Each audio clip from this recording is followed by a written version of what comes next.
আমি একদিন ইউনিভার্সিটি শিক্ষকতা করতেছি, একদিন লেকচার দিতেছি, লেকচার শেষ, ক্লাস থেকে বের হয়ে যাব, এক ছাত্র পিছন থেকে ডাক দিয়েছে, স্যার।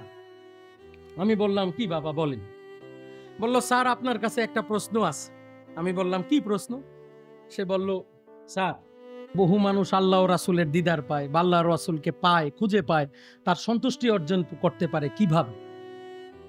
আমরাও তো কোরআন হাদিস পড়ি, ইসলামিক স্টাডিজে পড়ি, আমরা জ্ঞান পাই না। তাকে একটি কথা বললাম, ভাই, আপনাকে একদিন না খাওয়াই রাখলে ক্ষুধা কেমন? কি বলেন স্যার, অনেক ক্ষুধা। আমি বললাম, যদি 3 দিন না খাওয়াই রাখি? বলে, স্যার তো মারাই যাব। আমি বললাম, যদি 15 দিন না খাওয়াই রাখি? বলে, স্যার বাঁচবো না। আমি বলছি, না, যদি আল্লাহ বাঁচাই রাখে? বলে, স্যার তাহলে যা দিবেন তাই খাবো, কিন্তু আমার খাইতে হবে, আমার বাঁচতে হবে।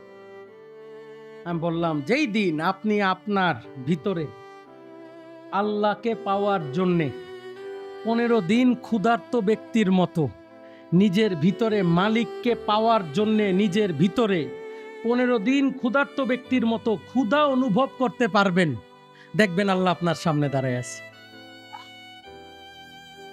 আর যদি নিজের ভিতরে সেই ক্ষুধা অনুভব করতে না পারেন, 15 দিন কেন, 15 বছর, 15,000 বছর অপেক্ষা করেন, মালিককে খুঁজে পাবেন না। সুফি সাধকগণ সাধনার মাধ্যমে মালিককে পাওয়ার সেই আকাঙ্ক্ষা নিজের ভিতরে তৈরি করে, করতে করতে করতে করতে এমন এক অবস্থা হয়, বলে, আমি তোমাকে চাই, আমি দুনিয়ার কিছু চাই না, আমার ইজ্জত চাই না, সম্মান চাই না, আমাকে চাই না, কিচ্ছু না, শুধু তোমাকে চাই। দেখবেন মালিক দাঁড়ায় আছে। আর যদি সেইটা অনুভব করতে না পারেন, সাধনা এখনো অনেক দূর বাকি আছে। তাই নিজেকে তৈরি করেন,